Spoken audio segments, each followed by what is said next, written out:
In Deuteronomy 10, 18 and 19, it talks about he defends the cause of the fatherless and the widow, and he loves the alien, giving them food and clothing. And you are to love those who are aliens, for you were once aliens in Egypt.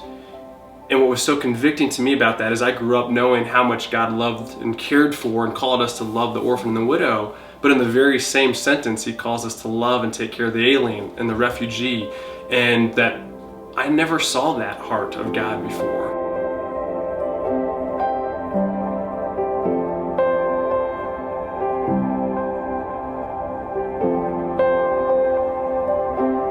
About a year ago, we felt like God was pushing us towards something new, and it became clear that he was calling us to get more engaged in Denver and in our city that we live in. Nice.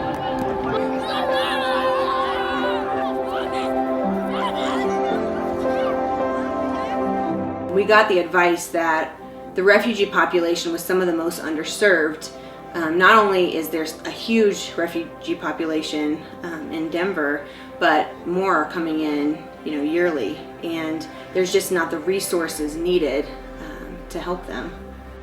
We've had the privilege to get to know some Somalian refugees in particular, and through our friendship with them, we've started to hear a little bit about their story and what they've gone through. And the reason that they came here to America was I knew that things were not good in Somalia, so that's why they would leave. But understanding how bad they were really helped me to know a little bit more about what their needs are.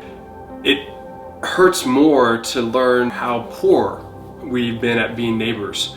One in particular is a high school girl that she takes public transportation to and from her school, and she says on a regular basis she gets yelled at, "Go home, terrorist," and that is the impression they get of a Christian country, and that's what they understand Americans to be like. And that breaks my heart to know that God's brought them here, and that's how we've treated them.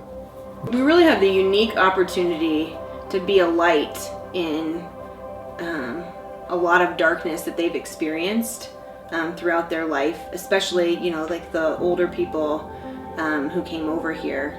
It just really is our chance to bring hope. And it's an opportunity in my own backyard in Denver that he's brought these people from countries that we in a lot of ways aren't even invited to as Christians to share the gospel. But he's brought them to our own backyard through a series of events that now we have the opportunity, by loving our neighbor literally, to share the gospel to the ends of the earth. I invite you to join us in this adventure of loving your neighbor in our own city.